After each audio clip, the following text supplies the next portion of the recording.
Meron bang mga ganong tao yung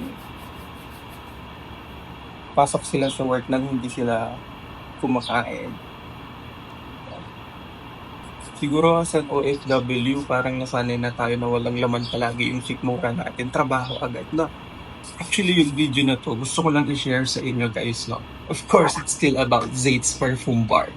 So, bago ko nag-work sa Zaid's Perfume Bar, kung napapanood niyo yung mga ibang videos ko dati, sabi ko doon na, sorry, sobrang mahilig talaga ako sa pabango. So, pakita ko sa inyo yung mga iilan sa mga pabango na nakip ko pa dati nung sobrang nangongolekta pa ako ng pabangos ko.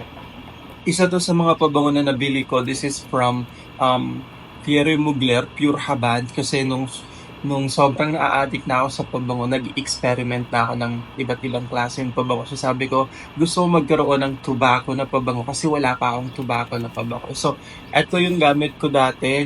Sometimes winter, sometimes kasi sobrang dalang ko tong gamitin.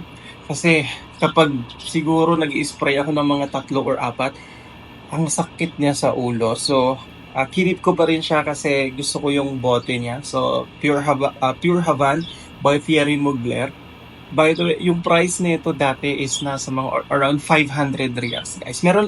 At the end of this video, meron akong gustong sabihin. At ano yung reason ko bakit sinasabi ko yung mga prices nito at kung bakit nandito pa sila. So, yung price nito, nabili ko siya dati is nasa mga more than 500, ay mga 540, 550 ata. This is maybe more than 3 years na siya sa akin. So, this is Pure Havan Tobacco. Tapos, meron din ako nakita sa mall dati from Narciso. This one is from Narciso Rodriguez. Actually, pang babae itong pabango na to. It's powdery, it's very creamy, it's long-lasting, pero hindi siya bagay sa tag-init. So, siguro meron pa tong mga more than half na laman and more than 3 years na din to, guys. So, ayan siya. Tapos, this one, yung price nito nasa mga 600 plus ata itong Narciso na to. Tapos meron ako ditong Penhaligons. Sa mga nakakaalam ng Penhaligons, this is a niche brand. This is Endymion. Yung price nito dati is nasa mga 1,000 plus. Guys, take note, may sasabihin ako after this video. So, nasa 1,000 plus reals. Lampas 10,000 to sa Pilipinas. I have this one. Konti lang yung nagamit ko and it's good.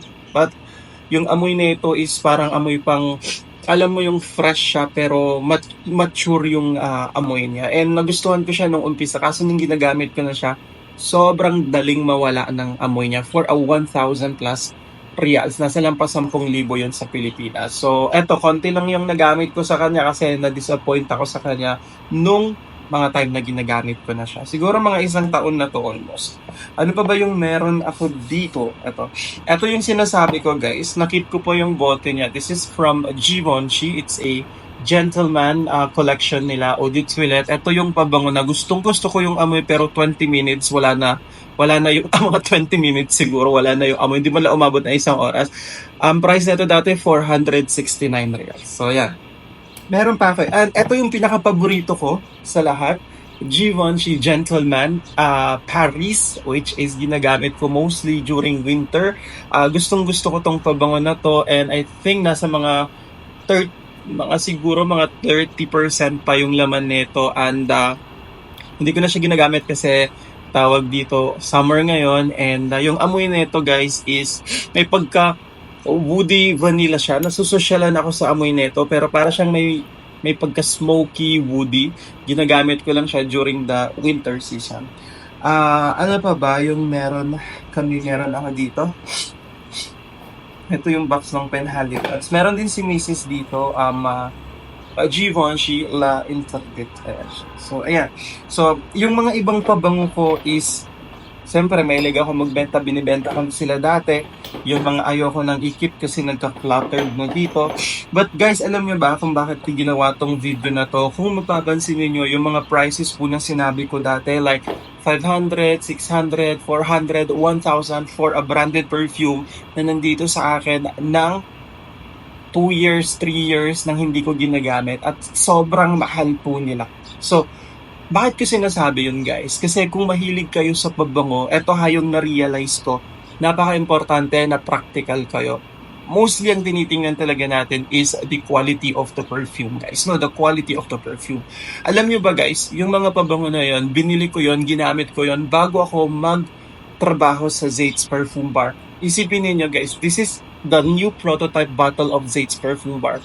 Halos maubos ko na siya at sobrang gustong-gusto ko. At guys, alam niyo, kung halimbawa man na nakilala ko tong brand po na to, bago ako naging addict sa pabango, I guarantee you never akong mag-i-spend ng at least 400 reals sa isang pabango. Sa Zait's, ang perfume doon, nagkakahalaga lang sila ng 171 up to 298. Pero grabe, sobrang bango nila. Sobrang, eto lalo na to, yung laman po nito is BL01. Bagong prototype bottle namin to, mga 4 or 5 months, magkakaroon na tayo nito. But yung laman po nito is BL01 at ito yung ginagamit ko almost everyday. Pang sosyal yung amoy ng pabango na to, mas mabango pa siya doon sa pinakita ko sa inyo kanina. So if you are a practical individual, lalong-lalo na kung nasa Saudi Arabia kayo and you want to smell elegante, amoy sosyal. Ako, yung reason, isa sa reason talaga bakit bumibili ako dati ng mamahaling pabango, kasi gusto ko elegante yung amoy ko pag nasa labas ako. Yung tipong kahit wala akong pera, kahit wala na akong mahal, yung pag naamoy ako ng tao, elegante ako, sosyal ako, kasi it opens many opportunity, lalong-lalo na ng mga time na nung wala pa ako sa Zait's na tawag dito, pag nasa labas ako, feeling ko laging may opportunity na naghihintay. So gusto ko presentable ako, amoy presentable ako para mataas yung tingin sa'yo ng tao. So yun guys, tawag dito, if you are practical individual, don't waste your money. Huwag yung sayangin yung pera ninyo looking after the brand name. Kasi ang napaka-importante po sa pabango is the quality of the perfume. Kung gusto niyo pong bumisita sa store namin, nasa may Sulaimania lang kami. I-type niyo lang po Zait's Perfume Bar at tawag dito, open kami usually alas 7 ng gabi hanggang 12 midnight. Nandun lang din po ako guys, no? So if you want to try this perfume, this is BL01 at mag-i-spray pa nga ako ulit kasi nakaka-addict yung amoy ng pabango na to. Fresh, hindi matapang, napaka-elegante ng amoy at sa akin nagtatagal siya sa body chemistry ko. And etong BL01 na to, kaya ginagamit ko siya araw-araw kasi nakakakuha ako ng compliment sa kanya. Yung may nagtatanong talaga sa'yo ano yung pabango mo.